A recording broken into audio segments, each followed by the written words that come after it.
처음 인사드리게 됐네요.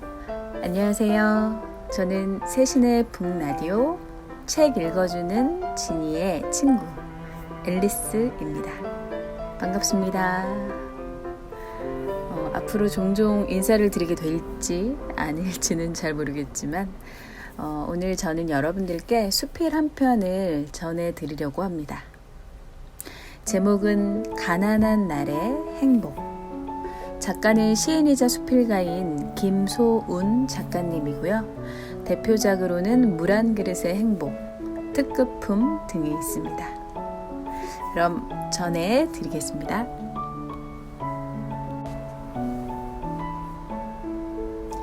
가난한 날의 행복.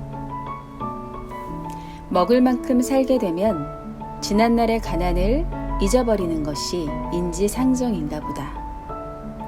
가난은 결코 환영할 것이 못 되니 빨리 잊을수록 좋은 것일지도 모른다. 그러나 가난하고 어려웠던 생활에도 아침 이슬같이 반짝이는 아름다운 회상이 있다. 여기에 적는 세 쌍의 가난한 부부 이야기는 이미 지나간 옛날 이야기지만 내게 언제나 새로운 감동을 안겨다 주는 실화들이다. 그들은 가난한 신혼부부였다. 보통의 경우라면 남편이 직장으로 나가고 아내는 집에서 살림을 하겠지만 그들은 반대였다. 남편은 실직으로 집안에 있고 아내는 집에서 가까운 어느 회사에 다니고 있었다. 어느 날 아침, 쌀이 떨어져서 아내는 아침을 굶고 출근했다. 어떻게든지 변통을 해서 점심을 지어 놓을 테니 그때까지만 참어. 출근하는 아내에게 남편은 이렇게 말했다. 마침내 점심시간이 되어서 아내가 집에 돌아와 보니 남편은 보이지 않고 방 안에는 신문지로 덮인 밥상이 놓여 있었다. 아내는 조용히 신문지를 걷었다. 따뜻한 밥 한 그릇과 간장 한 종지. 쌀은 어떻게 구했지만 창까지는 마련할 수 없었던 모양이다. 아내는 수저를 들려고 하다가 문득 상위에 놓인 쪽지를 보았다. 왕후의 밥, 거린의 찬. 이걸로 우선 시장기만 속여두어. 낯익은 남편의 글씨였다. 순간 아내는 눈물이 핑 돌았다. 왕후가 된 것보다도 행복했다. 만금을 주고도 살 수 없는 행복감에 가슴이 부풀었다. 다음은 어느 시인 내외의 젊은 시절 이야기다. 역시 가난한 부부였다. 어느 날 아침 남편은 세수를 하고 들어와 아침상을 기다리고 있었다. 그때 시인의 아내가 쟁반에다 삶은 고구마 몇 개를 담아 들고 들어왔다. 핵고구마가 하도 맛있다고 아랫집에서 그러기에 우리도 좀 사왔어요. 맛이나 보셔요. 남편은 본래 고구마를 좋아하지도 않는 데다가 식전에 그런 것을 먹는 게 왠지 부담스럽게 느껴졌지만 아내를 대접하는 뜻에서 그중 제일 작은 놈을 하나 골라 먹었다. 그리고 쟁반 위에 함께 놓인 홍차를 들었다. 하나면 정이 안 간대요. 한 개만 더 드셔요. 아내는 웃으면서 또 이렇게 권했다.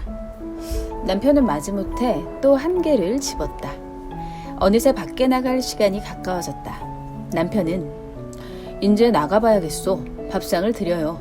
하고 재촉했다. 지금 잡숫고 있잖아요. 이 고구마가 오늘 우리 아침밥이에요. 뭐요? 남편은 비로소 집에 쌀이 떨어진 줄을 알고 무안하고 미안한 생각에 얼굴이 화끈했다. 쌀이 없으면 없다고 왜 좀 미리 말을 못하는 거요? 산에 봉변을 시켜도 유분수지. 뿌르퉁해서 한마디 쏘아붙이자 아내가 대답했다. 저의 작은 아버님이 장관이셔요. 어디를 가면 쌀 한 가마가 없겠어요?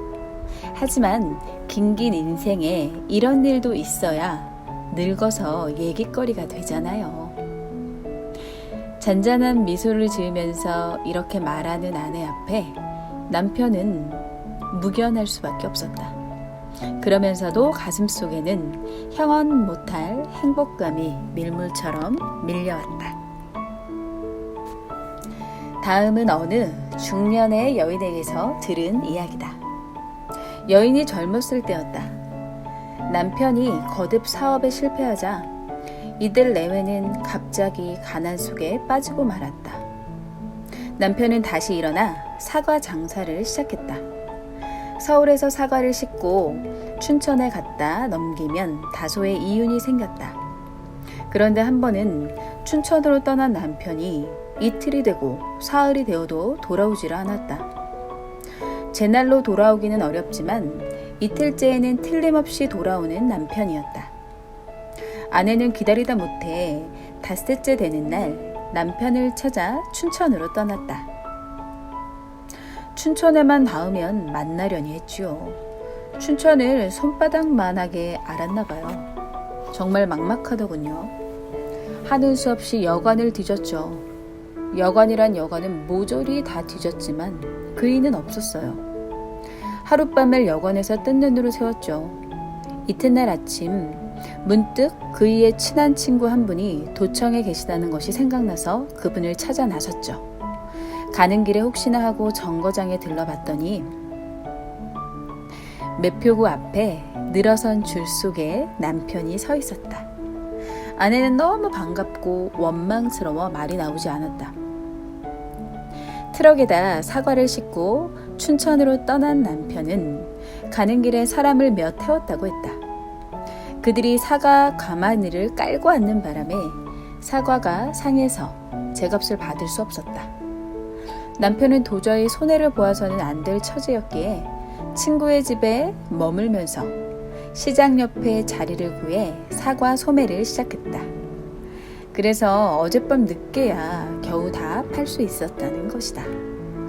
전보도 옳게 재구실을 하지 못하던 8.15 직후였으니 함께 춘천을 떠나 서울로 향하는 차 속에서 남편은 아내의 손을 꼭 쥐었다. 그때만 해도 3시간은 남아 걸리던 경춘선. 남편은 한 번도 그 손을 놓지 않았다. 아내는 한 손을 남편에게 맡긴 채 너무도 행복해서 그저 황홀에 잠길 뿐이었다. 그 남편은 그러나 6.25 때 죽었다고 한다. 여인은 어린 자녀들을 이끌고 모진 세파와 싸우지 않으면 안 되었다. 이제 아이들도 다 커서 대학을 다니고 있으니 그에게 조금은 면목이 선 것도 같아요. 제가 지금까지 살아올 수 있었던 것은 춘천서 서울까지 제 손을 놓지 않았던 그의 손길, 그것 때문일지도 모르죠. 여인은 조용히 웃으면서 이렇게 말을 맺었다.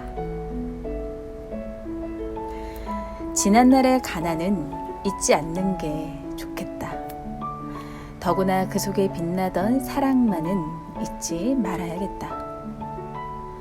행복은 반드시 부와 일치하지는 않는다는 말은 결코 진부한 한편의 경구만은 아니다.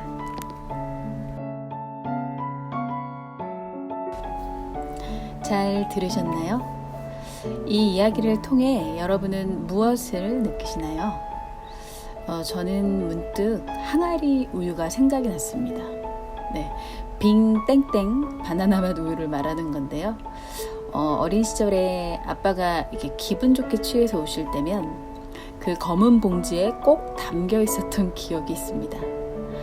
네, 술 냄새랑 막 그 까끌까끌했던 수염은 너무 싫었지만 자고 있던 딸들을 깨워서 굳이 얼굴을 부비면서 꼭 먹고 자게 했던 그날이 떠올랐습니다. 잊을 것은 잊어야 되지만 잊지 말아야 될 순간순간마저도 잊고 있는 건 아닌지, 오늘 이 작은 이야기가 여러분 마음에, 삶에 아침 이슬같이 반짝이는 순간을 떠오르게 하는 그런 시간이 되었기를 바랍니다. 그럼 여러분 안녕히 계세요. 감사합니다.